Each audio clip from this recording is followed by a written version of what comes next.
Number one, this was not a medical event.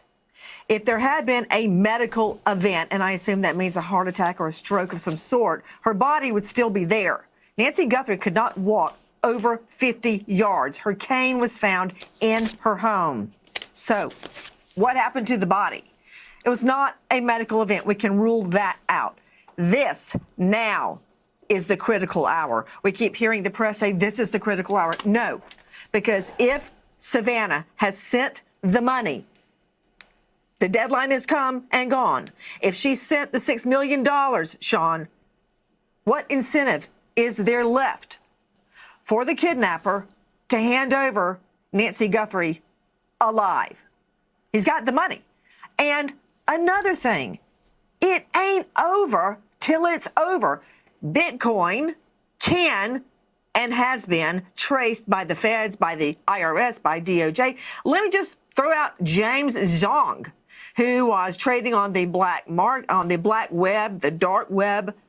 They recovered $3 billion plus dollars. He had stolen Bitcoin from the Silk Road on the dark web, and it was traced. Now, my concern about Bitcoin is if Savannah has sent the money. The search for Nancy Guthrie has entered its 10th day, and authorities say they are no closer to identifying a suspect. The 84-year-old mother of television host Savannah Guthrie vanished from her Tucson, Arizona home in the early morning hours of February 1st in what law enforcement officials are calling a suspected kidnapping. Tonight, as a second ransom deadline has passed without resolution, federal agents from across the nation are converging on Arizona, racing against time to find a woman whose family fears may be running out of the medication she needs to survive. Nancy Guthrie was last seen alive on the evening of January 31st. Family members told investigators they dropped her off at her home in an upscale Tucson neighborhood at 9:48 that night, after an evening spent together having dinner and playing games. It was an ordinary Friday night for the close-knit family. Less than 12 hours later, when Guthrie failed to appear at church on Sunday morning, relatives grew concerned. They went to check on her and found the house empty. What they discovered inside would transform a welfare check into a federal criminal investigation. Blood was found on the front porch. DNA testing later confirmed it belonged to Nancy Guthrie. The front door had been propped open. Most alarming to investigators, her doorbell camera had been disconnected. Inside the home, authorities found Guthrie's cell phone, her Apple Watch, and critically, the heart medication she relies on daily. Pima County Sheriff Chris Nanos told reporters the evidence pointed to one conclusion. Nancy Guthrie was taken from her home against her will in the middle of the night. Digital evidence recovered from the scene added to the disturbing timeline. Guthrie's pacemaker, which was connected to her iPhone, showed it disconnected from the device at 2:28 in the morning on February 1st. Just 16 minutes earlier, at 2:12, a surveillance camera at her home detected what authorities described as a person on camera. But here, the investigation hit its first major obstacle. Because Guthrie did not maintain an active subscription to the camera's cloud storage service, no video footage was retained. Investigators have been unable to recover those crucial images, which might have shown who was at the property during those critical minutes. Sheriff Nanos acknowledged the frustration, telling reporters that technology is not as simple as people believe it to be, and that sometimes the data simply cannot be retrieved. The physical evidence tells a chilling story, but it has not led investigators to a suspect. The Federal Bureau of Investigation has now taken a lead role in the case, with Special Agent in Charge Hyth Janka coordinating resources from multiple field offices. As of Monday night, the FBI confirmed it has not identified any suspects, persons of interest, or vehicles connected to Nancy Guthrie's disappearance. The Bureau is offering a $50,000 reward for information leading to her whereabouts. Additional FBI personnel from across the country have been deployed to Tucson, underscoring the urgency and scale of the search effort. What has complicated this investigation and captured national attention are the ransom notes. At least 3 different media organizations in Tucson received purported ransom demands shortly after Guthrie's disappearance became public. The notes, which were immediately turned over to law enforcement, demanded $6 million in Bitcoin for Nancy Guthrie's safe return. The demands included specific details that investigators found concerning. According to authorities, the notes referenced a floodlight at Guthrie's home and mentioned her Apple Watch, details that suggested the writer had been at the property or possessed inside knowledge. The notes also contained what one media executive described as a chilling, direct statement about consequences if the ransom was not paid. 2 deadlines were specified in the ransom communications. The first passed on Thursday evening, February 6th, without any reported payment or response. The second deadline came and went Monday evening at 7 p.m. Eastern Time. According to multiple reports, a Bitcoin wallet allegedly set up to receive the ransom remained empty as both deadlines passed. The FBI has stated it is not aware of any continued communication between the Guthrie family and the alleged kidnappers. That silence is raising troubling questions among investigators and experts. Former FBI Deputy Director Andrew McCabe noted that the absence of two-way communication is highly unusual in kidnapping cases.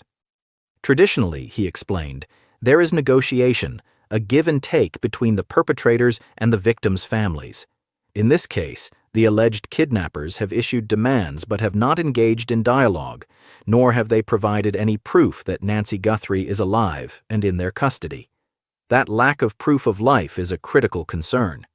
Without it, authorities and the family cannot be certain the ransom notes are legitimate, or that paying would actually result in Guthrie's safe return.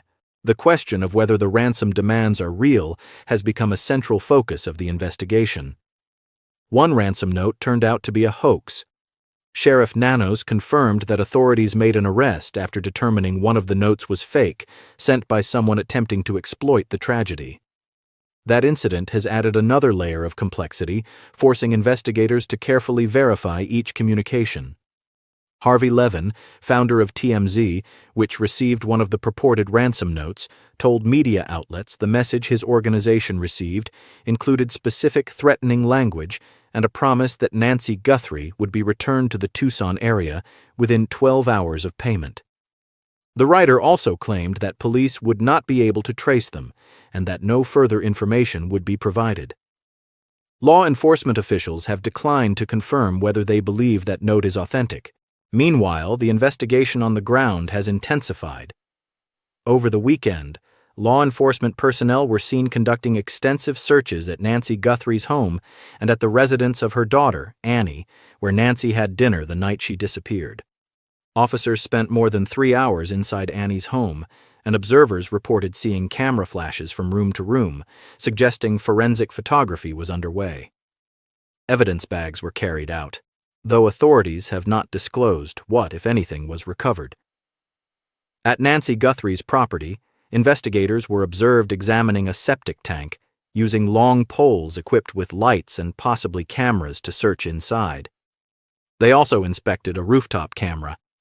Sheriff's officials said these searches were part of standard investigative procedure, leaving no stone unturned as new leads are pursued. Experts say the septic tank search indicates how exhaustive the effort has become. John Miller, a former FBI assistant director and CNN's chief law enforcement analyst, explained that investigators are working through a methodical checklist. How is sewage handled? Where does garbage go? Who collects it? Every possibility must be explored, even if the likelihood of a breakthrough is small. Former Tucson Police Department homicide investigator Benjamin Jimenez told reporters that authorities may not have substantial leads at this point and are tying up loose ends, checking every area that has not yet been fully examined. One piece of evidence that could prove significant is surveillance video from a gas station near Nancy Guthrie's home. Investigators confirmed they obtained footage showing a suspicious vehicle parked at the station during a 45-minute window that coincides with the time frame in which Guthrie is believed to have been taken. However, former FBI agent Brad Garrett cautioned that such leads rarely produce results. Based on his experience, he said, The vast majority of those types of tips do not lead anywhere. But, he added, investigators only need one to crack the case. At the center of this unfolding crisis is a family in agony.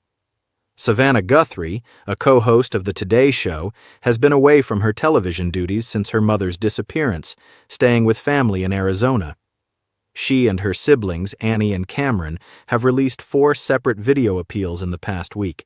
The tone and audience of each video has shifted as the situation has evolved, reflecting what experts believe is guidance from FBI hostage negotiators. The first video, posted on February 4th, introduced Nancy Guthrie to the public. Savannah described her mother as a kind, faithful, loyal, and fiercely loving woman of goodness and light, someone who was funny, spunky, and clever. The message emphasized Nancy's health struggles. She has a pacemaker, high blood pressure, and serious heart issues. Without her daily medication, her condition could deteriorate rapidly. The video addressed the possibility of a ransom note, stating the family was ready to listen. It was both a humanizing appeal and a message to potential captors. The second video came on February 5th, featuring Cameron Guthrie alone. He spoke directly to the alleged kidnappers, saying the family had not heard from them and desperately needed evidence that they had Nancy. He asked for a way to communicate so negotiations could move forward. That video was posted at 5 p.m. local time, the moment of the first ransom deadline.